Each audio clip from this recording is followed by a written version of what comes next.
To our amazing viewers at Cheating Tales Lab, welcome and thank you. Your presence makes these stories worth sharing.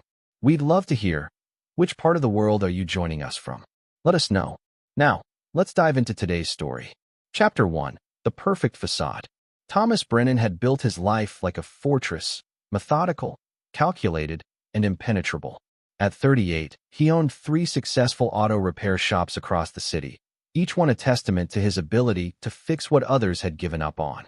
His hands, permanently stained with motor oil despite countless washings, were steady and sure. Those same hands had once cradled his newborn daughter, signed his marriage certificate, and built everything he thought mattered. The suburban house on Maple Street looked like something from a magazine.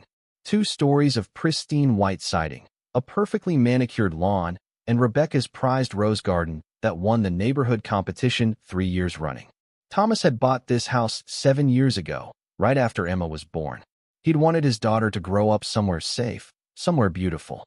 Rebecca Brennan moved through their home like she owned every inch of it, which, technically, she did. Half of everything Thomas had earned was hers by law, a fact she'd reminded him of during their increasingly frequent arguments. At 34, she was still striking, with auburn hair that caught the light just right and green eyes that had once made Thomas's heart race. Now those same eyes looked through him like he was furniture. "You're working late again tonight?" Rebecca asked, not looking up from her phone as Thomas grabbed his coffee mug from the kitchen counter. It was 6:30 a.m., and he'd already been up for an hour, going over the books for the shops. "Henderson's transmission needs to be finished today. Mrs. Patterson needs her car back." Thomas studied his wife's face, searching for any hint of the woman he'd married. "Why? Did you have plans?" Rebecca's fingers danced across her phone screen. "Just book club. Wine night with the girls." Her voice was casual, practiced. Too practiced. Emma burst into the kitchen wearing mismatched socks and carrying her stuffed elephant, Mr. Peanuts. At 6 years old, she was a perfect blend of both parents. Thomas's dark hair and determined chin, Rebecca's expressive eyes and quick smile. "Daddy, can you drive me to school today? Please." Emma climbed onto Thomas's lap, wrapping her small arms around his neck. "Mommy said she's too busy." Thomas glanced at Rebecca, who was still absorbed in her phone. "Of course, sweetheart. Go get your backpack." As Emma scampered away, Thomas noticed Rebecca smile at whatever was on her screen. It wasn't the polite smile she gave him anymore. This was different. Softer. Intimate. "Funny text?" he asked. Rebecca's head snapped up, the smile vanishing. "Just Jenny being Jenny. You know how she is." She slipped the phone into her purse with deliberate casualness. "I should get ready for work." Thomas watched her leave, noting how she took her phone with her. Rebecca never used to take her phone to the bathroom. She never used to smile at texts like that. And she definitely never used to lie about who was messaging her. The drive to Emma's school was filled with her chatter about upcoming picture day and how Tommy Rodriguez had tried to kiss her friend Sarah during recess. Thomas listened, filing away these precious moments while a cold certainty settled in his chest. Something was wrong with his marriage, and he was pretty sure he knew what it was. After dropping Emma off, Thomas didn't go straight to the shop. Instead, he drove past the law firm where Rebecca worked as a paralegal. Her silver Honda Civic was already in the parking lot, but so was a black Mercedes SUV he didn't recognize. Through the large windows of the building, he could see Rebecca talking animatedly with a tall man in an expensive suit. The man was mid-40s, silver at his temples, with the kind of confidence that came from never having to fix anything with his own hands. As Thomas watched, the man placed his hand on Rebecca's lower back, a gesture too intimate for colleagues, too familiar for friends. Thomas sat in his truck for 20 minutes, watching them, watching how his wife leaned into the man's touch, watching how she laughed at whatever he whispered in her ear, watching his marriage crumble in real time through a law firm window. His phone buzzed. A text from Rebecca. "Working through lunch today? Don't wait up for dinner either. Big case coming up." Thomas deleted the message without responding and drove to his shop. He had customers depending on him, employees counting on their paychecks, and a daughter who still believed her parents loved each other. Some things could wait. Some things couldn't. But Thomas Brennan never forgot anything. And he was very good at fixing things that were broken, even when that meant taking them apart completely first. Chapter 2. The Art of Observation. 3 weeks of careful watching had given Thomas all the confirmation he needed. Rebecca was having an affair with someone from her law firm, and she was being careless about it. She'd started staying late 3 nights a week, had changed her perfume, and most telling of all, she'd become kinder to him, the guilty kindness of someone trying to overcompensate. Thomas had always been methodical. It's what made him successful in business, and he was discovering in surveillance. He'd learned that the black Mercedes belonged to Roland Westfield, a divorce attorney who transferred to Rebecca's firm 6 months ago. He'd learned that Roland was recently divorced himself, paying hefty alimony to an ex-wife in California. He'd learned that Roland had a reputation for being charming, ruthless, and very good at helping wealthy clients hide assets during divorce proceedings. The irony wasn't lost on Thomas. His wife was sleeping with a divorce lawyer. "Dad, you're burning the pancakes." Emma's voice snapped Thomas back to the present. It was Saturday morning, and he was supposed to be making their traditional weekend breakfast. The pancakes were indeed charred around the edges. "Sorry, sweetheart." Daddy's mind was somewhere else. He flipped the ruined pancakes into the trash and started over. "Where's Mommy?" "She's upstairs getting pretty. She said she has to go to work for a little bit today." Emma climbed onto her usual stool at the kitchen island. "On Saturday? That's weird, right?" Out of the mouths of babes. "Yeah, that is weird." Rebecca appeared in the kitchen 20 minutes later, wearing a dress Thomas hadn't seen before, black, fitted, and definitely not appropriate for a Saturday at the office. Her makeup was perfect, her hair styled like she was going to dinner, not work. "I'll only be gone a few hours," she said, kissing Emma's forehead but avoiding Thomas's eyes. "Emergency client meeting." "On Saturday?" Emma asked, echoing Thomas's thoughts. "Yes, baby. Some clients can only meet on weekends." Rebecca grabbed her purse, her keys, and her phone. "I'll be back by dinner." After she left, Thomas made a decision. He called his brother Mike to come watch Emma. "Everything okay?" Mike asked when he arrived. At 42, Mike was 4 years older than Thomas and had never married. He'd always said watching Thomas's marriage was enough to keep him single forever. "You look like hell. I need to run some errands. Can you watch Emma for a few hours?" Mike studied his brother's face. "What kind of errands?" "The kind you don't ask about." "Oh." Mike nodded grimly. "The Rebecca kind." Thomas didn't answer, but he didn't need to. Mike had always been able to read him. Following Rebecca was easier than it should have been. She drove straight to the Riverside Hotel, a upscale place downtown that charged $300 a night. Thomas parked across the street and watched as Rebecca walked into the lobby like she owned it. She wasn't nervous. She wasn't looking around. This wasn't her first time here. Thomas waited 30 minutes before walking into the hotel himself. The lobby was elegant in that understated way expensive places favored: marble floors, leather furniture, and staff who were trained to be invisible. He approached the front desk with the confidence of someone who belonged there. "I'm meeting my business partner," he told the young clerk. "Roland Westfield? I think he's in the restaurant." "Oh, Mr. Westfield checked in about an hour ago. Room 412. Would you like me to call up?" "No need. I'll surprise him." Thomas left the hotel without going to the 4th floor. He had what he needed: confirmation and a room number. More importantly, he now knew this was an ongoing arrangement, not a one-time mistake. Rebecca and Roland had a standing reservation. Every Saturday. Emergency client meetings, indeed. He drove home and spent the afternoon playing board games with Emma while Mike watched football. When Rebecca returned at 6 p.m., her hair was slightly mussed despite obvious attempts to fix it, and she smelled like different cologne. "How was work?" Thomas asked over dinner. "Fine. Boring. You know how it is." Rebecca passed the salad to Emma. "What did you two do today?" "Daddy seemed sad," Emma announced with the brutal honesty of childhood. He kept staring at nothing. Rebecca's fork paused halfway to her mouth. "Sad? Why were you sad, Tom?" Thomas met his wife's eyes across the dinner table, seeing her clearly for perhaps the first time in months. She was a stranger wearing Rebecca's face, speaking with Rebecca's voice, but the woman he'd married was gone. Had been gone for a while, probably. "Just thinking about the future," he said. "About what changes might be coming." Rebecca's hand trembled slightly as she took a sip of wine. "What kind of changes?" "Oh, you know. Emma's starting 1st grade soon. The shop's doing well. How different life might look in a year or two." Thomas smiled, and it was the kind of smile that never reached his eyes. How some people might end up exactly where they deserve to be. That night, after Rebecca fell asleep, Thomas sat in his home office and opened his laptop. he had planning to do. Because while his wife might have forgotten who she was married to, Thomas Brennan was about to remind everyone what happened when someone tried to take what belonged to him. He'd built his life carefully, methodically, with precision. He'd rebuild it the same way, after he tore down everyone who'd betrayed him. Chapter 3. The Moment of Truth. The divorce papers arrived on a Tuesday, delivered by a courier who looked like he'd rather be anywhere else. Thomas signed for the envelope while Emma ate her cereal, the thick manila package feeling heavier than it should have in his hands. "What's that, Daddy?" Emma asked, chocolate milk dripping down her chin. "Just some business papers, sweetheart. Nothing important." But they were important.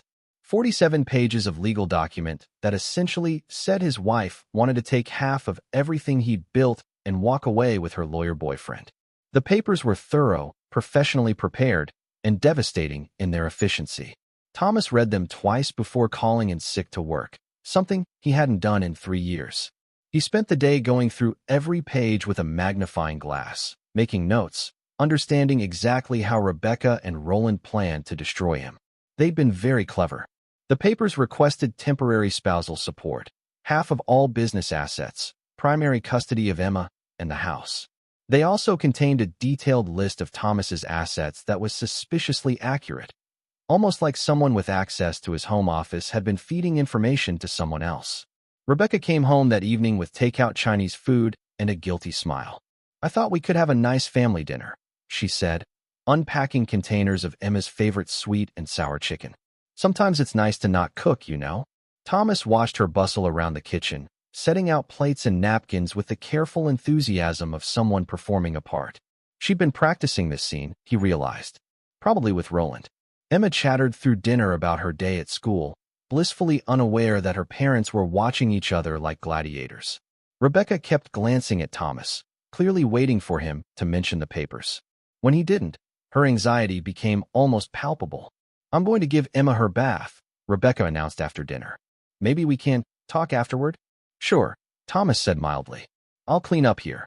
While Rebecca was upstairs with Emma, Thomas moved the divorce papers from his office to the kitchen table. He arranged them neatly next to where Rebecca usually sat, then made himself a cup of coffee and waited. Rebecca came downstairs 20 minutes later and froze when she saw the papers. "Tom, sit down, Rebecca." Something in his tone made her comply immediately. Thomas had never spoken to her like that before. Calm, quiet, and absolutely final. "How long?" he asked. "How long what?" But her voice was barely a whisper. "How long have you been fucking Roland Westfield?" Rebecca flinched as if he'd slapped her. Thomas never swore in front of Emma, rarely swore at all. The word hung in the air between them like a blade. "I don't know what." Room 412 at the Riverside Hotel. Every Saturday for the past 2 months. Before that, it was his office after hours. Thomas's voice remained perfectly level. "Emergency client meetings." "Right." Rebecca's face went through several emotions at once: surprise, fear, defiance, and finally, resignation. "It just happened, Tom. We didn't plan it." "Bullshit." Thomas leaned back in his chair. "This," he gestured at the papers, "doesn't just happen. This is planned. This is calculated. This is you and your boyfriend trying to rob me blind. It's not like that. Sign the damn divorce papers." Rebecca suddenly shouted, her composure cracking completely. She slammed her hand on the table, making the papers jump. "Just sign them, and let's get this over with. You can't give me what I need, Tom. You never could. Roland understands me in ways you never will." Thomas stared at his wife, his soon-to-be ex-wife, and felt something cold and final settle in his chest. This was it then. The moment he'd been dreading and preparing for simultaneously. "What you need?" he asked quietly. "You mean money? Because that's what this is about, isn't it? Roland's got expensive tastes, and my auto shops can't compete with a divorce lawyer's income. It's not about money. Everything is about money, Rebecca, especially with divorce lawyers." Thomas picked up a pen and held it over the papers. His hand was steady, but something inside him was shaking with rage so pure it felt like ice water in his veins. Then the kitchen door burst open. "Daddy!" Emma rushed in wearing her favorite purple pajamas, tears streaming down her face. "Daddy, why is Mommy yelling? Are you going away?" Rebecca immediately rushed to Emma, dropping to her knees. "No, baby, Daddy's not going anywhere. Mommy and Daddy were just. Uncle Roland said you were." Emma sobbed, pointing toward the living room. Every adult in the kitchen froze. Uncle Roland. Thomas's voice was deadly quiet. Who is Uncle Roland, Emma? He's Mommy's friend who comes over sometimes when you're at work, Emma said through her tears. He said that soon it would just be him and Mommy and me, and you'd go live somewhere else because you don't love us anymore. The silence that followed was absolute. Thomas could hear the kitchen clock ticking, could hear his own heartbeat, could hear Rebecca's sharp intake of breath. When Thomas asked, his voice barely above a whisper, "Does Uncle Roland come over?" Emma wiped her nose on her pajama sleeve. Lots of times. He brings Mommy flowers and they hug a lot, and he always tells me not to tell you because it's a surprise. Thomas looked at Rebecca, who had gone completely pale. Then he looked toward the living room, where he could see a shadow moving behind the frosted glass of the front door. Is Uncle Roland here now, sweetheart? Emma nodded, still crying. He's in the living room. He told me to stay upstairs, but I heard yelling and got scared. Thomas stood up slowly, his mind working through the implications with mechanical precision. Roland was here, in his house, had been coming to his house regularly while he was at work, had been grooming his daughter to accept him as a replacement father, had been planning to take everything. Rebecca, Thomas said, his voice so quiet it was almost a whisper. Call your boyfriend into the kitchen. Now. Tom, please. Now. The word came out like a gunshot. Rebecca jumped, then hurried toward the living room. Thomas could hear muffled conversation, then footsteps. Roland Westfield walked into the kitchen like he owned it, wearing a confident smile that faltered when he saw Thomas's expression. He was exactly what Thomas had expected, tall, handsome in a television lawyer way, and utterly lacking in any awareness of the danger he was in. Tom, Roland said, extending his hand. I'm glad we can finally meet properly. I think it's time we had an honest conversation about what's best for everyone. Thomas looked at the offered hand, then at Roland's face, then at his daughter's tear-stained cheeks. You're absolutely right, Thomas said. It's time for honesty. Then he smiled, and Roland took an involuntary step backward, because Thomas Brennan's smile looked like something sharp and hungry and final. Let's talk about what everyone deserves.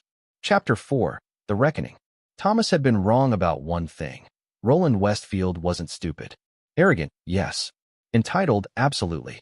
But not stupid. The divorce lawyer recognized the change in Thomas's demeanor immediately and shifted into damage control mode.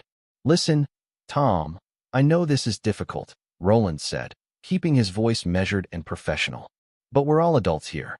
Sometimes marriages don't work out, and the most important thing is making sure Emma has a stable transition. Stable transition. Thomas repeated the words like he was tasting something bitter. Is that what you call fucking my wife in my bed while my daughter is downstairs? Emma gasped. Rebecca made a strangled sound.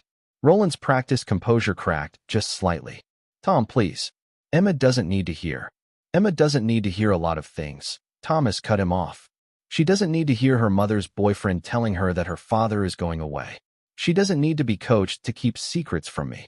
She doesn't need to be used as a prop in your sick little family fantasy. Thomas knelt down to Emma's level, his voice gentle despite the rage burning in his chest. Sweetheart, I need you to go upstairs to your room and close the door. No matter what you hear, don't come down until I come get you. Can you do that for Daddy?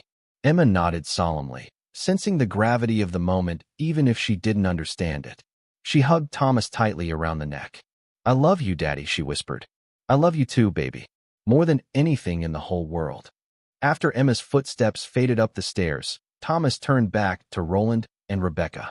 The kitchen suddenly felt smaller, more intimate, like a stage set for a play nobody wanted to perform. Now then, Thomas said, his voice returning to that deadly quiet tone. Let's discuss your proposal. Roland reached into his jacket and pulled out a business card. I think it would be better if we met in my office with proper representation. The business card hit the kitchen floor as Thomas grabbed Roland by the throat and slammed him against the refrigerator. The lawyer was taller than Thomas, but softer, unprepared for the casual violence of someone who'd grown up in Detroit's worst neighborhoods before clawing his way to respectability. Tom, Rebecca screamed. Stop it. 20 years, Thomas said conversationally, as if he wasn't choking a man. 20 years I've been building something. Working 16-hour days. Bleeding into engines. Saving every penny. Also my family could live somewhere safe and clean and good. Roland's face was turning red. His hands clawed at Thomas's wrist, but Thomas had spent 2 decades handling tools and machinery. His grip was iron. And you thought you could just walk in and take it all. Take my business. Take my house. Take my daughter. Thomas's voice never rose, never lost its conversational tone. But mostly, Roland, you thought you could take it from someone who would just roll over and let it happen. Thomas released his grip suddenly. Roland slumped against the refrigerator, gasping and rubbing his throat. Here's what's going to happen, Thomas continued. You're going to withdraw these divorce papers. You're going to end your relationship with my wife. You're going to transfer to another law firm in another city. And you're never going to contact my family again. Roland straightened his tie with shaking hands. You can't assault me and then make demands. I'll have you arrested. You'll what? Thomas smiled that cold smile again. You'll call the police and tell them what exactly? That you were in another man's house, fucking his wife, corrupting his child, and trying to steal his life savings? I'm sure that will play well with the Bar Association. This is insane, Rebecca said. Tom, you can't just threaten people. I'm not threatening anyone, Thomas said mildly. I'm explaining consequences. Roland here is a smart man. He understands consequences, don't you, Roland? The lawyer was regaining his composure, his natural arrogance reasserting itself. You think you can intimidate me? I've handled cases against much more dangerous men than you. You're nobody special, Tom. Just another blue-collar guy who thinks he owns something he can't afford to lose. Thomas nodded thoughtfully. You're right about one thing. I am nobody special. I fix cars for a living. I change oil and replace brakes and do honest work with my hands. But you know what else I do, Roland? He paused, letting the silence stretch. I remember everything. Every detail. Every slight. Every person who ever tried to fuck me over. Thomas's voice dropped to a whisper. And I never, ever forgive. Something in his tone made Roland take a step backward. So here's what I'm going to do, Thomas continued. I'm going to find out everything about you. Where you live. Where you eat. Where you shop. Where you park your fancy Mercedes. I'm going to learn your routines, your weaknesses, your secrets. And then, when you least expect it, when you think you're safe, I'm going to destroy you. Completely. Permanently. You're talking about stalking. I'm talking about justice. Thomas picked up the divorce papers and tore them in half. See, you made one crucial mistake, Roland. You thought I was weak because I work with my hands. You thought I was stupid because I didn't go to law school. But mostly, you thought I was soft because I love my family.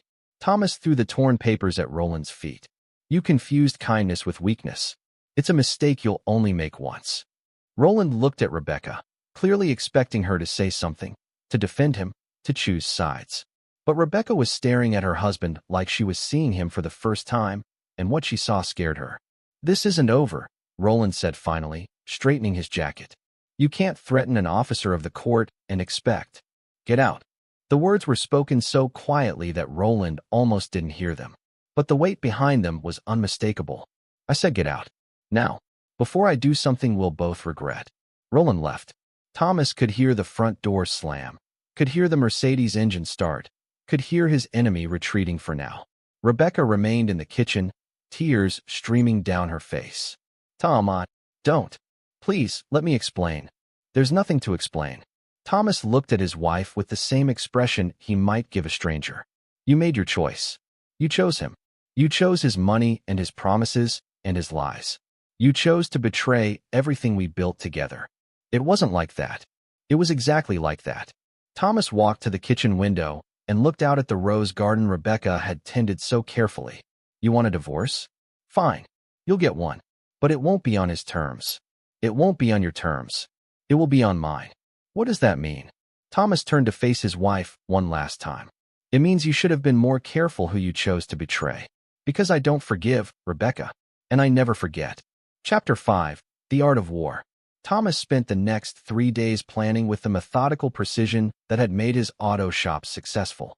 He took vacation time from work, something that raised eyebrows since Thomas never took vacation, and devoted himself to research with the focused intensity of a general preparing for battle.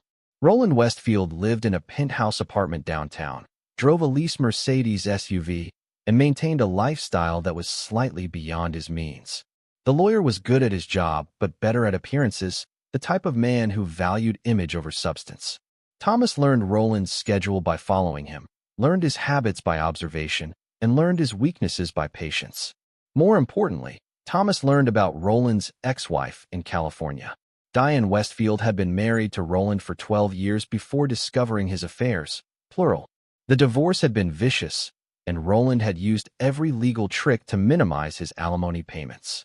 Diane had been left bitter, financially struggling, and very willing to talk to anyone who called claiming to be writing an article about unethical divorce attorneys. "He's a predator," Diane told Thomas over the phone, her voice still carrying anger 3 years after the divorce. "He specifically targets married women going through difficult times. He makes them feel special, understood, valued. Then he convinces them they deserve better than their current lives." "Sounds like quite an operation," Thomas said carefully. "Oh, it is. Roland doesn't just steal wives. He studies their finances first. He only goes after women with assets worth taking. The affair is just the setup for the real crime." Thomas felt pieces clicking into place. The real crime. Roland doesn't want to marry these women. He wants their money. He builds up their confidence, convinces them to leave their husbands, then slowly drains their divorce settlements through various schemes. Investment opportunities that never pan out. Business ventures that fail mysteriously. By the time they figure out what's happening, Roland's moved on to the next mark and they're left broke. Thomas thanked Diane and hung up, understanding finally what he was really fighting. Rebecca wasn't Roland's girlfriend. She was his next victim. The affair was just phase 1 of an elaborate con game designed to steal everything Thomas had earned.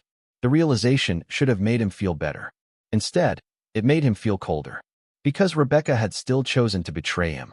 Even if she was being manipulated, she had made the decision to lie, to cheat, to use their daughter as a prop in someone else's scheme. Understanding Roland's motivation didn't excuse Rebecca's choices. Thomas spent the rest of the week putting his own plan into motion. First, he moved money.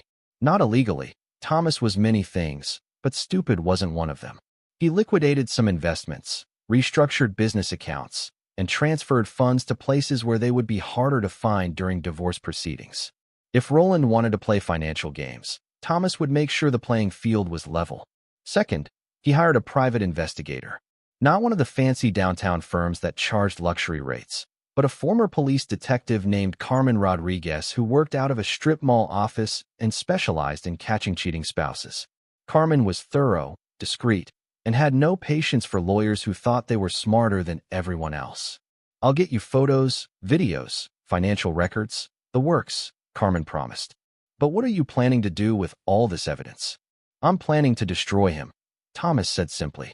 Carmen studied Thomas's face for a long moment. "That's not legal advice I can give you." "I'm not asking for legal advice." "Good. Because what you're describing sounds like revenge, not justice. Sometimes they're the same thing." Third, Thomas had a conversation with his brother Mike. "I need you to take Emma for a while," Thomas said.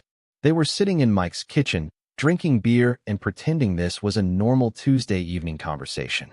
"Maybe a few weeks. Maybe longer." "How much longer?" "Until I'm finished." Mike was quiet for a long moment. "With Rebecca?" "With everyone." "Tom, whatever you're planning." "I'm not planning anything illegal." Thomas met his brother's eyes. "But things are going to get ugly. Emma doesn't need to see that." "What about Rebecca? Does she know you're planning to take Emma?" Thomas's smile was sharp as broken glass. "Rebecca lost the right to make decisions about Emma the moment she brought her boyfriend into our house. The moment she started coaching our daughter to lie to me." Mike nodded slowly. "When do you want me to pick her up?" "Tomorrow night. Tell Emma it's a fun sleepover that might last a little while." "And what do I tell Rebecca?" "Tell her she can see Emma on weekends. After she explains to our daughter why mommy doesn't live at home anymore." The next evening, Mike came for Emma as planned. Thomas helped pack her favorite clothes, her stuffed animals, and enough books to keep her occupied. Emma was excited about staying with Uncle Mike, who let her have ice cream for breakfast and taught her inappropriate card games. "How long are you staying with Uncle Mike?" Rebecca asked, clearly sensing something was wrong. "Until Daddy finishes his project," Emma said innocently. "Daddy has important work to do." Rebecca looked at Thomas over their daughter's head, fear creeping into her eyes. "What project?" "Just some repairs that need to be made," Thomas said. "Some things that are broken and need to be fixed." After Mike and Emma left, the house felt different. Emptier. More like a battlefield than a home. Rebecca tried to start a conversation several times that evening, But Thomas wasn't interested in talking. He was interested in waiting. Because Carmen had called that afternoon with interesting news about Roland's evening plans. Around 10 p.m., Thomas's phone buzzed with a text from Rebecca. Going to bed early tonight. Headache. Thomas watched from the kitchen window as his wife's bedroom light went out. He waited another 30 minutes, then slipped out the back door and got into his truck. He'd removed the bulb from the interior light weeks ago and replaced his license plates with ones from a junk car at his shop. Roland's penthouse building had security cameras in the lobby, but not in the parking garage. Thomas had verified this during his surveillance. He'd also verified that Roland parked in the same spot every night, space 23A, close to the elevator, perfectly positioned for what Thomas had planned. Thomas sat in his truck for 2 hours, watching the garage, learning the patterns of late-night residents coming and going. At 12:47 a.m., a silver BMW pulled into the garage. At 1:15 a.m., a couple in their 70s returned from what looked like a late dinner. At 1:33 a.m., the garage was empty except for parked cars. Thomas got out of his truck and walked to Roland's Mercedes. The lawyer's SUV was immaculate, detailed and polished, worth more than most people made in a year. Thomas ran his hand along the hood, feeling the expensive paint, the precise engineering, the pride of ownership. Then he opened his toolbox. Chapter 6. Consequences. The next morning, Roland discovered that his Mercedes wouldn't start. The engine would turn over but wouldn't catch, a problem that Thomas had engineered by loosening specific connections and adjusting fuel mixture settings. It was the kind of issue that would baffle most mechanics and require expensive diagnostic work to identify. Thomas knew this because he'd called Roland's preferred luxury auto service, pretending to be a potential customer, and learned they charged $200 just to look at a car, plus labor that ran $150 per hour. Roland ended up being 3 hours late for work. He missed a court appearance. His day was ruined, his schedule destroyed, and his carefully maintained professional image tarnished. It was, Thomas reflected, a good start. But the car was just the opening move. Thomas had much bigger plans. That evening, Rebecca came home looking haggard and anxious. She'd been trying to reach Roland all day without success, and his absence had clearly rattled her. "Where's Emma?" was the first thing she asked. "With Mike. I told you that." "For how long?" Thomas shrugged. "Until things settled down." Rebecca sat down heavily at the kitchen table. "Tom, we need to talk." "About what?" "About us. About what's happening. About how to move forward." Thomas looked at his wife, really looked at her. She was still beautiful, still had that quality that had attracted him in the first place. But there was something hollow behind her eyes now, something calculating and cold. "There is no us, Rebecca. There's you, there's me, and there's a bunch of lawyers who are going to get rich off our divorce. It doesn't have to be that way." "Yes, it does." Thomas sat down across from her. "Because you made it that way. You brought another man into our home. You used our daughter as a prop in your affair. You planned to steal half of everything I've worked for and give it to your boyfriend. Roland isn't my." "Don't." Thomas's voice was quiet but final. "Don't lie to me anymore. I know about the hotel. I know about him coming here during the day. I know about the original divorce papers and how he helped you prepare them." Rebecca's face crumpled. "Tom, please. I made mistakes, but we can fix this. We can go to counseling. We can work through this. Some things can't be fixed, Rebecca. Some things are broken too badly to repair." "You don't mean that." "I mean every word." Thomas leaned back in his chair. "You want to know what's really sad? If you had just come to me and said you were unhappy, if you had said you wanted something different, we could have worked it out. Divorce, separation, whatever you needed. I would have been fair. I would have been generous. I still want that. But you didn't do that. You chose to lie. You chose to scheme. You chose to involve our daughter in your deception." Thomas's voice was getting colder with each word. "Worst of all, you chose to do it with a man who was planning to rob you blind the moment he got his hands on your money." Rebecca's eyes widened. "What do you mean?" asked Diane Westfield, Roland's ex-wife. "She'd be happy to tell you all about your boyfriend's methods." Thomas watched understanding dawn on Rebecca's face, watched her realize that she'd been played just as badly as he had. The difference was, he felt no sympathy for her. She'd made her choices with full knowledge that she was betraying her family. Whatever happened to her afterward was justice, not tragedy. Rebecca's phone buzzed. She glanced at it, and her face went white. "What is it?" Thomas asked. "Roland.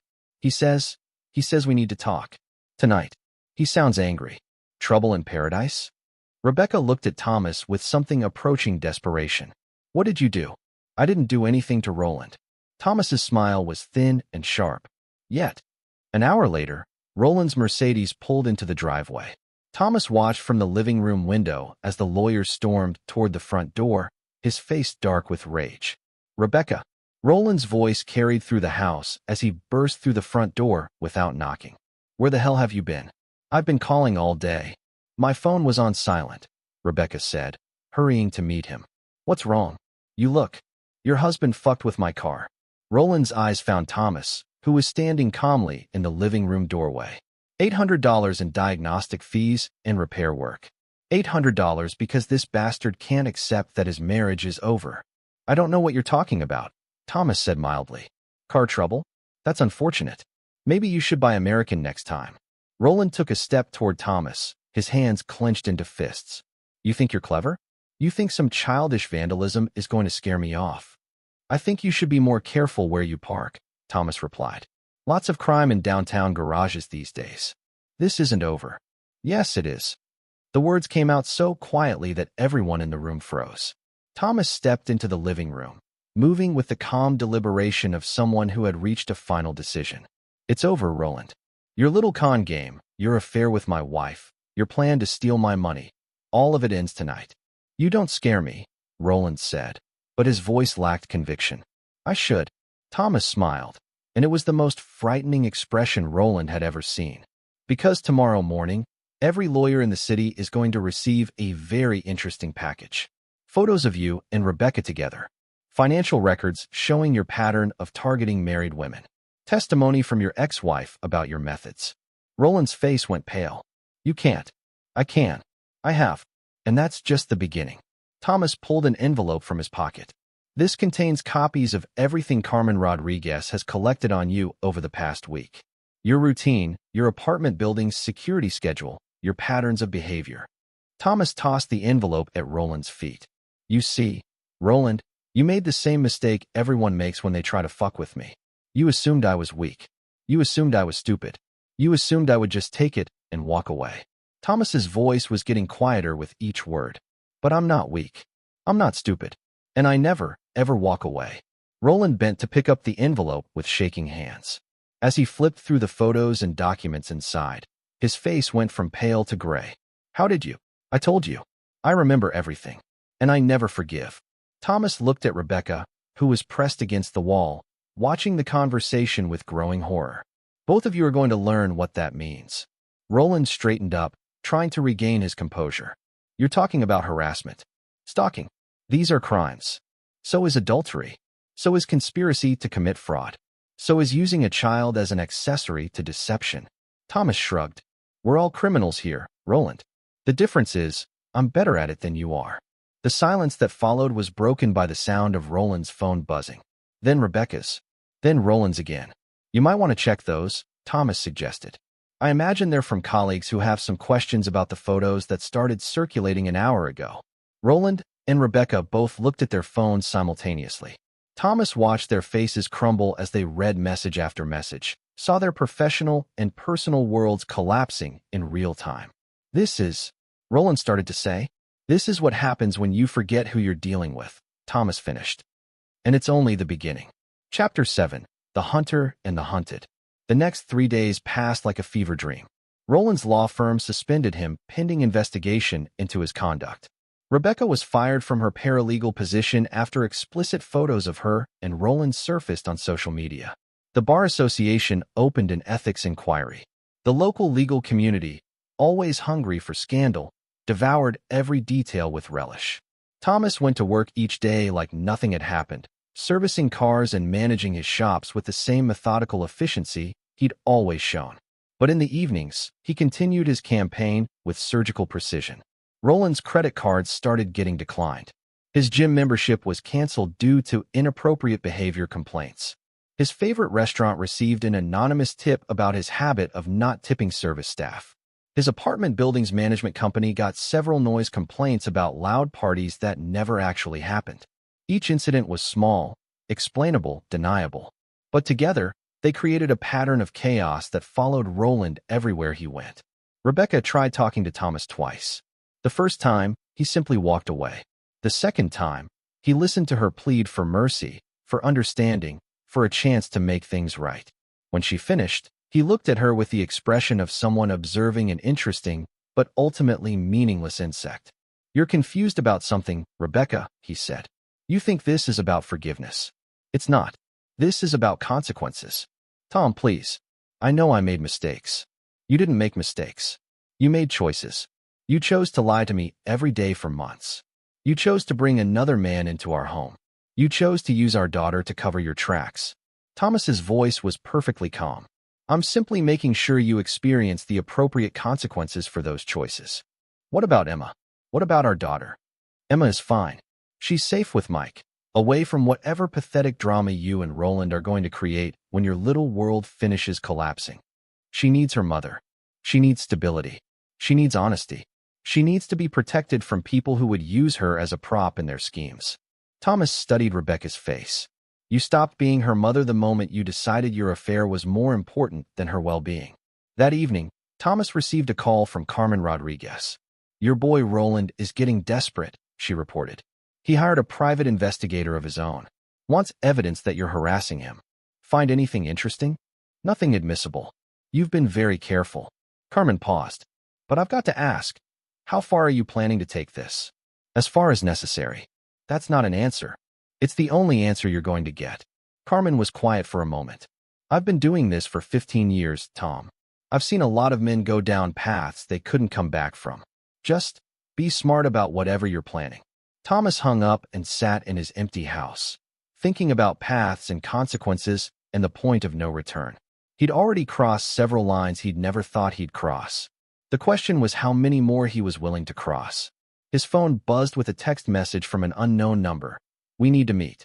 Just you and me. No lawyers, no wives, no games. 1 hour. Riverside Park, East parking lot." It was unsigned, but Thomas knew who'd sent it. Roland was ready to negotiate. Thomas smiled. Roland still didn't understand the situation. He thought this was about winning and losing, about negotiation and compromise. He thought there was a deal to be made. Thomas drove to the park, arriving 15 minutes early to scope out the area. It was nearly empty, just a few joggers and an elderly man walking his dog. The east parking lot was isolated, surrounded by trees, perfect for a private conversation. Roland was already there when Thomas arrived, standing beside his repaired Mercedes like he was posing for a magazine ad.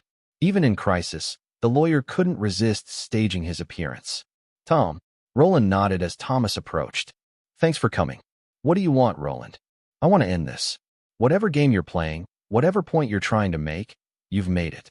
You've cost me my job, my reputation, my credibility. You've won." Thomas studied the lawyer's face. Roland looked exhausted, stressed, like a man who hadn't slept in days. "Good. I haven't won anything," Thomas said. "I've just started evening the score." "What will it take?" Roland asked. "Money? I'll pay for your divorce attorney. Make sure you get a fair settlement. Rebecca and I will move away, start over somewhere else. You'll never see us again." "That's your offer? Money and distance." "It's a generous offer." Thomas laughed, and the sound made Roland take a step backward. "Roland, you still don't get it. This isn't about money. This isn't about my marriage. This isn't even about Rebecca." Thomas moved closer, and Roland retreated until his back was against his car. "This is about the fact that you thought you could steal from me and get away with it. I never stole anything. You stole my wife.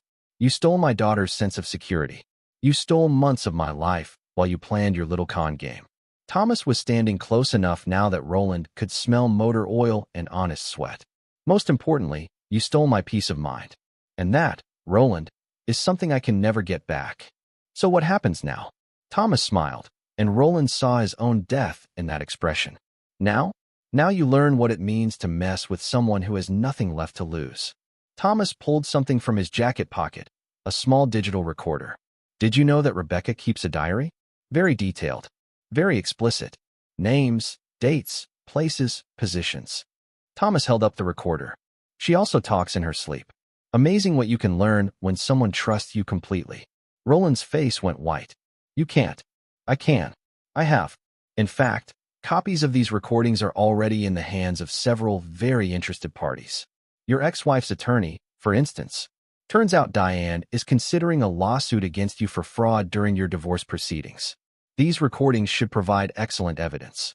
Thomas put the recorder back in his pocket. But that's not the best part, Roland. The best part is what happens next week. What happens next week? Thomas's smile widened. You'll find out. But here's a hint. You might want to start looking for a new place to live. And a new city to live in. And maybe a new identity while you're at it. Thomas turned and walked back to his truck, leaving Roland standing alone in the parking lot, finally understanding that he'd picked a fight with someone who played by entirely different rules. As Thomas drove home, he felt something he hadn't experienced in months. Genuine happiness. Not satisfaction, not relief, but actual joy. Because the hunt was almost over, and the prey was finally beginning to understand what it meant to be caught. Chapter 8. The Final Move. Thomas spent Sunday morning at Mike's house, playing with Emma and pretending everything was normal. His daughter was happy, well-adjusted, and blissfully unaware that her parents' marriage had become a war zone. Mike kept giving Thomas concerned looks, but he didn't ask questions. Thomas appreciated that about his brother. Mike understood that some conversations happened when they needed to happen, not before. "Daddy, when am I coming home?" Emma asked while they built a fort out of couch cushions. "Soon, sweetheart. Daddy just needs to finish some work first." "What kind of work?" "The important kind. The kind that makes sure everything is safe and secure for you." Emma nodded solemnly, accepting this explanation with the faith that only 6-year-olds possessed. Thomas hugged his daughter tightly, breathing in the scent of her strawberry shampoo and promising himself that whatever happened next, Emma would be protected. Monday morning brought news that made Thomas smile over his coffee. Roland Westfield had been arrested on Sunday night for drunk and disorderly conduct after causing a scene at an upscale restaurant downtown. According to the police report, Roland had accused the waitstaff of tampering with his food and had thrown a glass of wine at another patron. The charges were minor, but the mugshot made the local news. Thomas hadn't had anything to do with Roland's arrest, but he appreciated the timing. Desperate people made mistakes, and Roland was getting very desperate indeed. Rebecca called that afternoon, her voice shaking with barely controlled hysteria. "Tom, you have to stop this. Roland is falling apart. He's drinking too much, he's not sleeping, he's becoming paranoid." "Sounds like a personal problem," Thomas said. "This isn't just about us anymore. Roland is talking about doing something drastic. He's scared, and scared people do stupid things." "What kind of stupid things?" "I don't know. But he keeps talking about how you've ruined his life, how you've taken everything from him, how he has nothing left to lose." Thomas felt a cold chill run down his spine. He'd been so focused on hunting Roland that he hadn't considered the possibility of Roland hunting him back. "Where is he now?" "I don't know. He hasn't answered his phone since yesterday." "Tom, I'm really worried he might." The line went dead. Thomas tried calling back, but Rebecca's phone went straight to voicemail. Thomas drove to Rebecca's sister's house, where she'd been staying since moving out. The driveway was empty, no sign of Rebecca's Honda or Roland's Mercedes. He tried the front door, locked. He peered through windows, dark and empty. His phone rang. Unknown number. "Hello, Tom."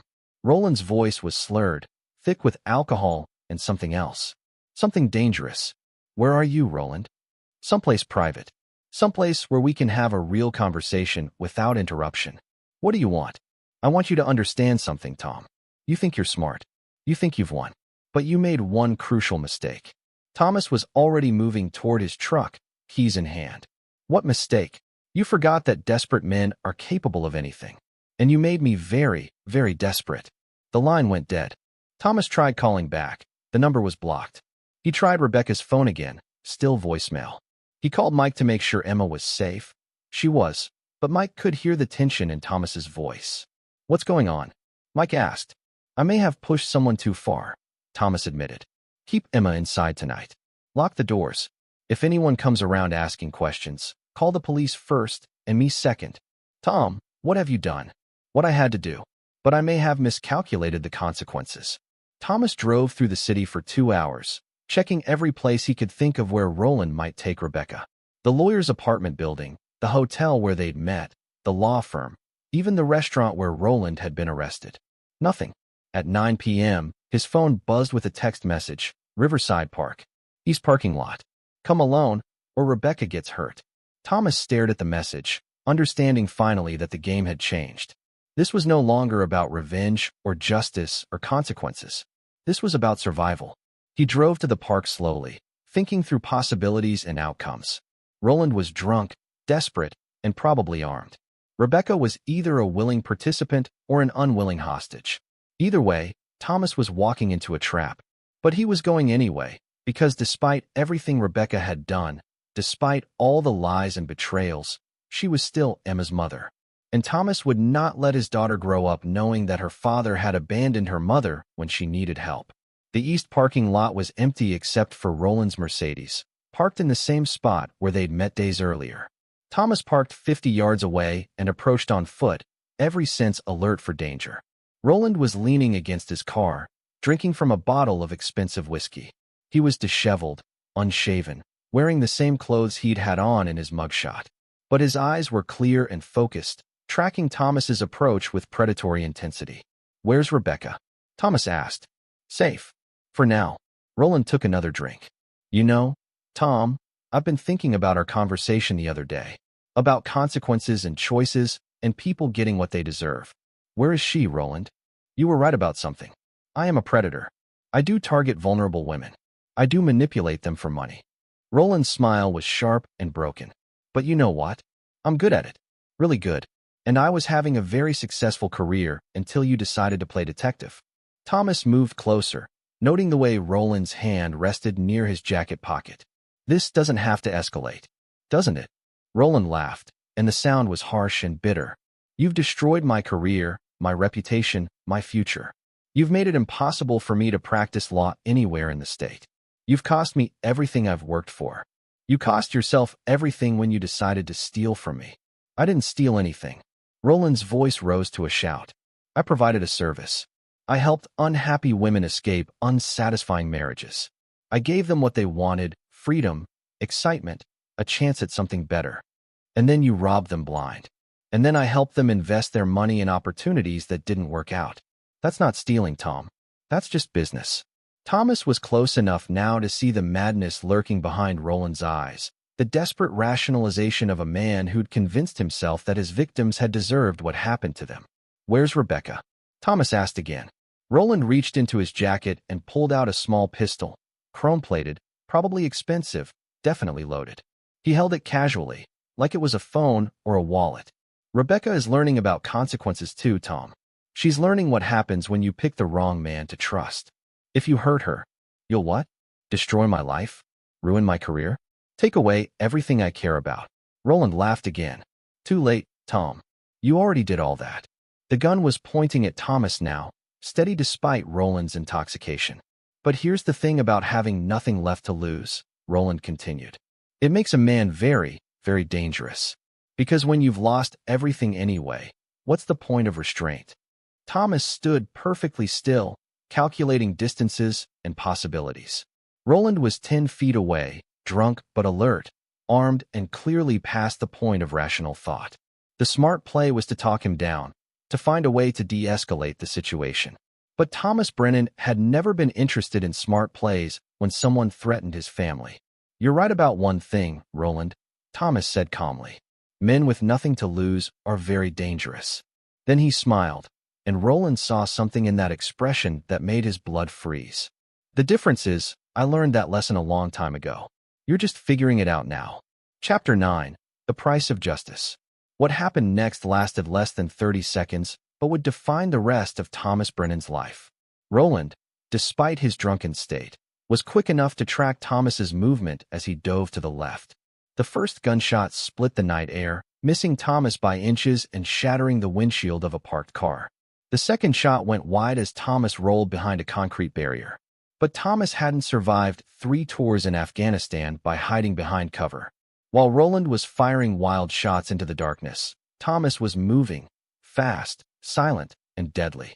He'd learned urban combat from the best instructors the Army had to offer, and those lessons had never left him. Roland never saw Thomas coming. The impact drove both men to the ground, Roland's gun skittering across the asphalt into the darkness.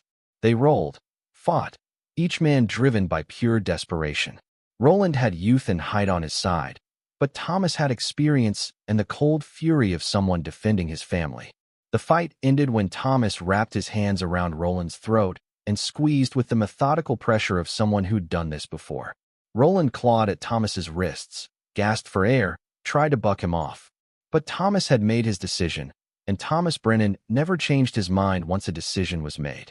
Roland Westfield died in a parking lot at 10:47 p.m. on a Monday night, with Thomas Brennan's hands around his throat and no witnesses to see justice being served. Thomas sat back on his heels, breathing hard, looking down at the body of the man who'd tried to destroy his life. He felt no satisfaction, no relief, no regret.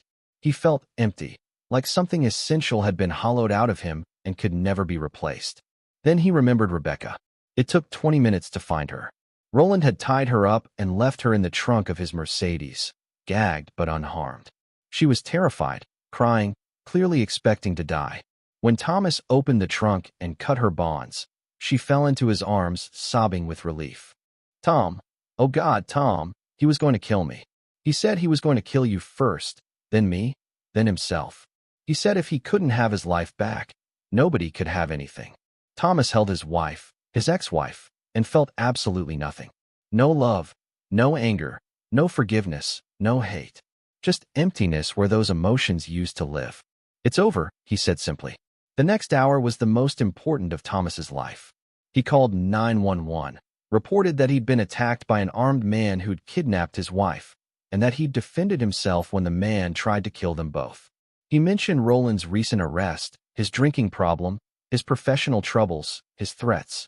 When the police arrived, they found exactly what Thomas wanted them to find: a desperate man who'd snapped under pressure, an innocent victim who'd been kidnapped, and a husband who'd done what any reasonable person would do when faced with a man trying to murder his family. The gun was still loaded. Roland's blood alcohol level was 3 times the legal limit. His phone contained dozens of increasingly unhinged voicemails he'd left for Rebecca over the past 2 days. The scene told a clear story of self-defense against a dangerous, unstable individual. The investigation took 6 weeks. The district attorney never seriously considered filing charges. The local media portrayed Thomas as a hero who'd saved his family from a deranged predator. Roland Westfield was remembered as a cautionary tale about what happened when successful people self-destructed under pressure. Rebecca tried to reconcile. She begged for forgiveness, promised to go to counseling, swore she'd learned her lesson about trust and loyalty and the value of family. She painted herself as another of Roland's victims, manipulated and used by a master predator. Thomas listened to everything she had to say. Then he handed her divorce papers. Fair, reasonable, generous even. Half of everything they'd built together, shared custody of Emma, no demands for alimony or support. Clean, simple, final. "I don't understand," Rebecca said. "I thought, after what happened, after you saved me." "I didn't save you for us," Thomas said. "I saved you for Emma. So our daughter wouldn't have to grow up knowing her mother died because of her father's revenge. But we could start over. We could rebuild." "No, we can't. Because every time I look at you, I see someone who chose to betray everything we had together. And every time you look at me, you'll see someone capable of killing a man with his bare hands." Rebecca signed the papers. She moved to another state, started over with a new job and a new life. She calls Emma every week, visits every other month, and sends birthday cards with checks inside. She's a good mother from a distance, which is probably the best either of them could hope for. Emma thrives. She lives with Thomas in the house on Maple Street, helps him tend Rebecca's old rose garden, and shows no signs of trauma from the events that destroyed her parents' marriage. Children are resilient, and Emma had been shielded from the worst of it. Thomas never remarried. He dates occasionally, but every relationship ends the same way, with women who realize that there's a part of Thomas Brennan that's permanently closed off, a section of his heart that went dark the night he killed Roland Westfield and never lit up again. His auto shops prosper. He's considered a pillar of the community, a success story, a man who overcame tragedy and built something lasting. People respect him, trust him, bring him their problems because they know Thomas Brennan can fix anything. They're right. Thomas can fix anything. But some things, once broken, can never be made whole again. And some repairs leave scars that last forever. Thomas learned that lesson in a parking lot on a Monday night, with blood on his hands and justice in his heart. It was the most expensive education he'd ever received, and the only one he'd never had to pay for twice. Because Thomas Brennan never forgets. And he never, ever forgives. But sometimes, late at night when the house is quiet and Emma is sleeping safely in her room, Thomas wonders if the price of his revenge was worth what it cost him. He wonders if there might have been another way, a different choice, a path that didn't lead through violence and death. Then he looks at his daughter's pictures on the mantelpiece, thinks about the life she's living and the future she'll have, and knows that he'd make the same choices again. Every single one of them. Some things are worth any price. Some people deserve whatever consequences find them. And some men learn too late that there are lines you don't cross, and people you don't try to destroy. Thomas Brennan had taught Roland Westfield that lesson permanently, and he'd learned a few lessons of his own in the process. The most important one: justice doesn't heal. It doesn't restore what was lost or fix what was broken. Justice just ensures that the guilty pay the price they owe. And sometimes, that has to be enough. This is where our story comes to an end. Share your thoughts in the comments section. Thanks for your time. If you enjoy this story, please subscribe to this channel. Click on the video you see on the screen, and I will see you there.